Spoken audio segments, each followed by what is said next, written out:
Hello bachcho, let's see the question. The question says a vector which makes equal angle with the vectors 1 divided by 3 I cap minus 2 j cap plus k cap 1 divided by 5 into minus 4 I cap minus 3 k cap and j cap is option A 5 I cap plus j cap plus 5 k cap, option B minus 5 I cap plus j cap plus 5 k cap, option C 5 I cap minus j cap plus 5k cap, option D 5 I cap plus j cap minus 5k cap।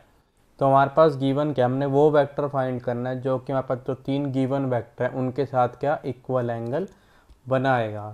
I will tell you कि concept और की concept आपकी help करेगा इस question को solve करने में।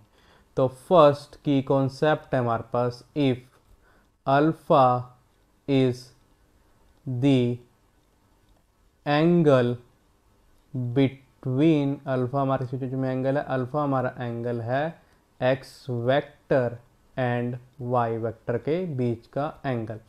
Then देखो हमारे पास यहाँ पे क्या होगा, जो हमारा कोस अल्फा आएगा ये हमारे से इक्वल होगा, ये हमारा इक्वल होगा एक्स वेक्टर का dot product with Y vector के साथ divided by magnitude of X vector into क्या देगा magnitude of the Y vector. ये था हमारा फर्स्ट की कॉन्सेप्ट।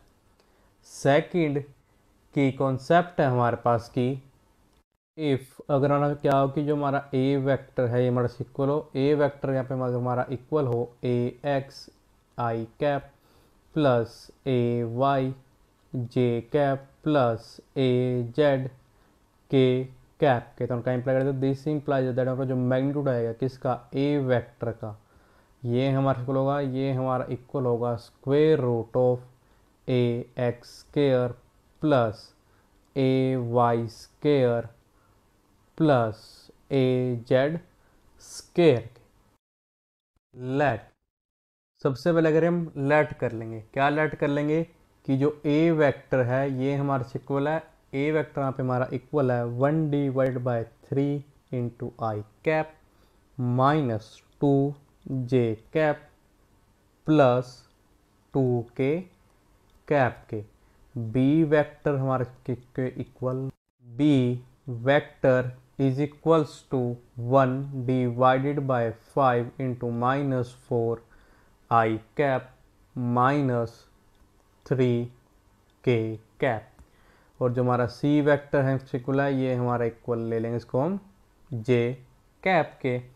और हम चाहते हैं कि चीज़ों रिज्यूम कर लें, क्या रिज्यूम कर लेंगे, लेट कर लें कि आर वेक्टर क्या है, ये हमारा रिक्वायर्ड वेक्टर है। Let R vector be required vector, ये क्या है हमारा रिक्वायर्ड वेक्टर है। तो और क्या इंप्लाई कर देगा, दिस इंप्लाई, देखो आर वेक्टर हमारा ए बी और सी तीनों के साथ सेम एंगल बनाएगा, तो अगर हम कोज वाला एंगल निकालेंगे तो वो भी सेम होगा। तो हमारे पास क्या आ जाएगा यहाँ पे कि आर वेक्टर का डॉट प्रोडक्ट ए वेक्टर के साथ divided by magnitude of the A vector into magnitude of the R vector, ये हमारे इक्वल हो जाएगा, ये हमारे यहाँ पे इक्वल हो जाएगा आर वेक्टर का डॉट प्रोडक्ट बी वेक्टर के साथ divided by magnitude of the B vector into क्या जाएगा magnitude of the R vector, and this is equals to R vector का डॉट प्रोडक्ट सी वेक्टर के साथ डिवाइडेड क्या पे क्या आ जाएगा magnitude of the C vector into magnitude of the R vector. अब magnitude of the R vector तो तीनों में क्या हो जाएगा कैंसिल हो जाएगा, तो क्या कर देगा दिस इंप्लाइज दैट कि आर वेक्टर का जो डॉट प्रोडक्ट है ए वेक्टर के साथ divide by magnitude of the A vector is equals to हमारे किसको आ जाएगा, ये हमारे इक्वल आ जाएगा आर वेक्टर का डॉट प्रोडक्ट बी वेक्टर के साथ divided by magnitude of the B vector, and this is equals to R vector का क्या डॉट प्रोडक्ट सी वेक्टर के साथ divide by magnitude of the C vector.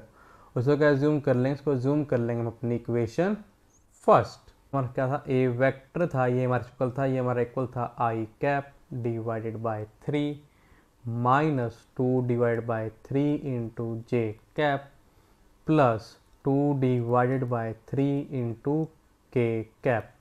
This implies us that कि magnitude of the a vector is equals to हमारा equal आ जाएगा, अगर अपने कंसेप्ट का यूज़ करें, square root of 1 divided by 3 का square plus square of -2 divided by 3 plus 2 divided by 3 का square. This is equals to square root of 1 divided by 9 plus हो जाएगा 4 divided by 9 plus 4 divided by 9, and this is equals to square root of 1 plus 4 divided by 9. This is equals to square root of 9 divided by 9, which is equals to square root of 1, and this is equals to 1. This implies us that कि magnitude of a vector जो है ये हमारे को आ गया, ये हमारे को आ गया 1. किसको जूम कर लेंगे हम अपनी equation second.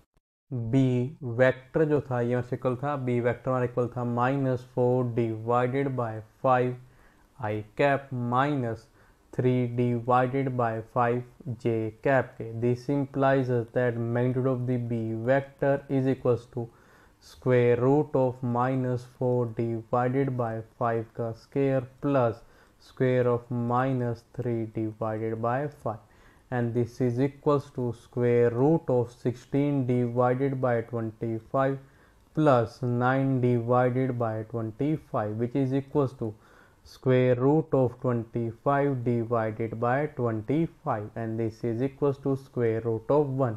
This is equals to 1. This implies us that the magnitude of the b vector is equals to 1. इसको जूम कर लेंगे अपनी इक्वेशन थर्ड. और जो हमारा सी वेक्टर था ये हमारे इक्वल था, ये हमारा इक्वल था जे कैप के. This implies us that the magnitude of the c vector is equals to 1 का square. This is equals to 1. This implies us that magnitude of the c vector is equals to 1. इसको zoom कर लेंगे equation fourth. हम करेंगे second, third और fourth equation का use करेंगे हमारे इक्वेशन फर्स्ट में. यूज इक्वेशन, कौन सी इक्वेशन का यूज़ करना है हमने, सेकंड, थर्ड एंड फोर्थ का. Second, third, fourth in equation, कौन सी इक्वेशन में, हमारी इक्वेशन फर्स्ट में. ये हमारे को इम्प्लाई कर दे कि आर वेक्टर का डॉट प्रोडक्ट ए वेक्टर के साथ ये हमारे स्कूल होगा आर वेक्टर का डॉट प्रोडक्ट बी वेक्टर के साथ, and this is equals to R vector का डॉट प्रोडक्ट सी वेक्टर के साथ.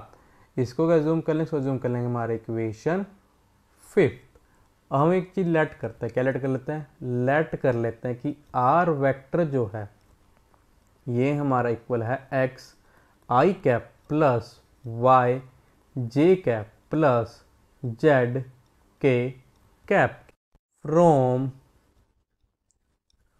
First and third equality in, कौन सी इक्वेशन है, हमारी इक्वेशन फिफ्थ में. In equation fifth we get, देखो हम क्या यहाँ पे आ जाएगा कि जो हमारा ये आर वेक्टर का डॉट प्रोडक्ट है ए वेक्टर के साथ, ये हमारे इक्वल आ जाएगा, ये हमारा इक्वल आ जाएगा आर वेक्टर का डॉट प्रोडक्ट सी वेक्टर के साथ. This implies that R vector हमारा इक्वल है X I cap plus Y J cap plus Z K cap. इसका हमारा डॉट प्रोडक्ट जाएगा ए वेक्टर के साथ.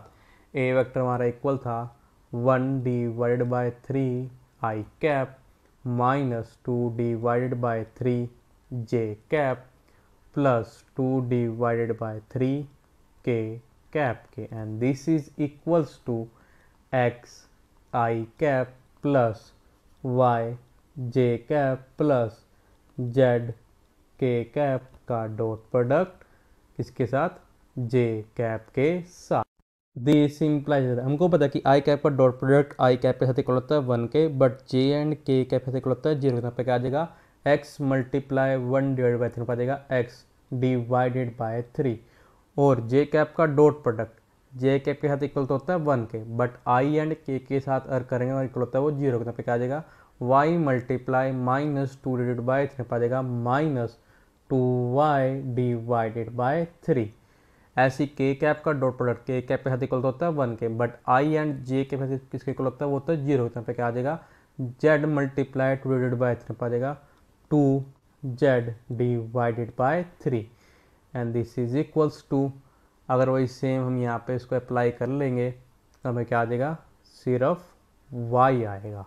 दिस इम्प्लाइज दैट अब करेंगे हम ईस्ट साइड किससे मल्टीप्लाई कर देंगे 3 से, आ जाएगा यहाँ पे कि x minus 2y plus 2z is equals to 3y।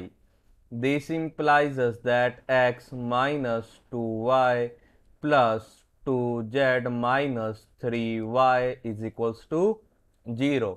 यहाँ कैलकुलेट यहाँ पे दिस इम्प्लाइज दैट कि x माइनस 2y माइनस 3 पा देगा माइनस का 5y plus 2z this is equals to 0। अब हम क्या करेंगे, जो हमारे पास लास्ट टू इक्वालिटी थी इक्वेशन 5 में उसका यूज करेंगे। From last two equality in equation, कौन सी इक्वेशन में, इक्वेशन 5 में, इन इक्वेशन 5 हमारे पास यहाँ पे क्या आ जाएगा कि आर वेक्टर का जो डॉट प्रोडक्ट है बी वेक्टर के साथ, ये हमारे को आ जाएगा, ये हमारे को आ जाएगा आर वेक्टर का डॉट प्रोडक्ट सी वेक्टर के साथ। दिस इंप्लाइज दैट, अब देखो आर वेक्टर हमारे से इक्वल था, आर वेक्टर हमारे यहाँ पे इक्वल था X I cap plus Y J cap plus Z K cap के dot product with B vector जो है ये हमारे इक्वल था -4 divided by 5 I cap minus 3 divided by 5 K cap के। दिस इज इक्वल्स टू से equal है, ये हमारे इक्वल है आर वेक्टर जो हमारे पास क्या है X I cap plus Y J cap plus Z K cap, इसका डॉट प्रोडक्ट सी वेक्टर के साथ जो कि हमारे से इक्वल है जे कैप के dot product with J cap. This implies that, हमको पता है कि अगर आई कैप का हम डॉट प्रोडक्ट करते हैं आई कैप हमारा किसी को लगता है 1 का, बट अगर हम जे या के साथ करें उसी को लगा वो 0 के, तो हमारे पास यहाँ पे क्या आ जाएगा -4x डिवाइडेड बाय 5 आ जाएगा प्लस, फिर वही अगर हम जे कैप का डॉट प्रोडक्ट करेंगे हम आई कैप के साथ या के कैप से को आएगा 0 के, इसलिए हम प्लस में हम 0 नहीं लिखेंगे बिकॉज उससे कोई भी फर्क नहीं पड़ेगा।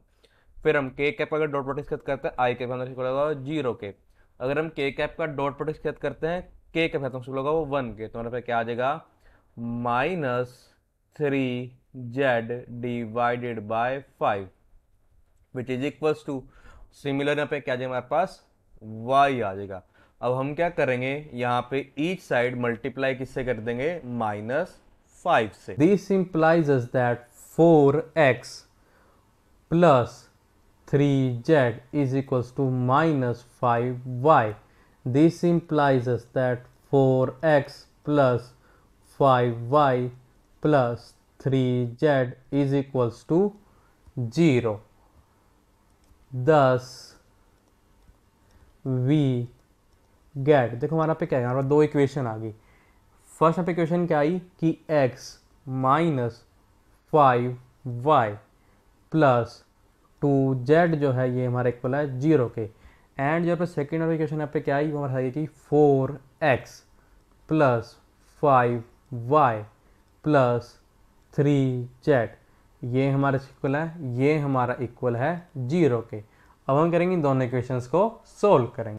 This implies that x divided by -5 multiply 3 means -15 minus 2 multiply 5 means आ जाएगा 10 and this is equals to y divided by 4 multiply 2 means यहाँ पर आ जाएगा 8 माइनस यहाँ पे कुछ नहीं पाएगा 1 मल्टीप्लाई 3 यहाँ पर आ जाएगा 3, this is equals to z divided by, यहाँ पे हमारा 1 था 1 मल्टीप्लाई 5 मीन्स आ जाएगा 5 माइनस 4 मल्टीप्लाई -5 हमारे पास क्या आ जाएगा यहाँ पे माइनस का 20 This implies us that x divided by minus 25 is equals to y divided by 5, and this is equals to z divided by 5 minus minus plus means plus 20. This implies us that x divided by minus 25, which is equals to y divided by 5, and this is equals to z divided by 25. This implies us that x divided by minus 5, which is equals to y divided by 1, and this is equals to z divided by 5 आ जाएगा हमारा। करेंगे late कर लेंगे x divided by minus 5 which is equals to y divided by 1 which is equals to z divided by 5 is equals to lambda. यहाँ पे देखो जो lambda इसको बिलोंग करेगा हमारा बिलोंग करेगा वो r को। दिस इंप्लाइज अस दैट कि x हमारे को आ जाएगा वो हमारे को आ जाएगा -5 लैम्डा के, y हमारे को आ जाएगा लैम्डा के, और z हमारे को आ जाएगा 5 lambda K. This implies us that कि आर वेक्टर जो है हमारे को आ जाएगा -5 lambda I cap plus lambda J cap plus 5 lambda K cap. This implies us that कि R vector is equals to lambda into 5 I cap plus J cap plus 5 K cap. अब देखो जो हमारा आर वेक्टर था वो हमारे 3 given vector A B और C vector क्या कर रहा था, इक्वल एंगल बना रहा था। तो अगर इसको हम लैम्डा से डिवाइड कर देंगे तो लैम्डा जो है वो हमारा आर को बिलोंग कर रहा है, वो भी ये करेगा इसके साथ वही सेम एंगल बनाएगा, मीन्स तीनों वेक्टर का सेम एंगल बनाएगा। दिस इंप्लाइज दैट कि R vector divided by lambda हमारे को आ जाएगा -5 I cap plus J cap plus 5 K cap के।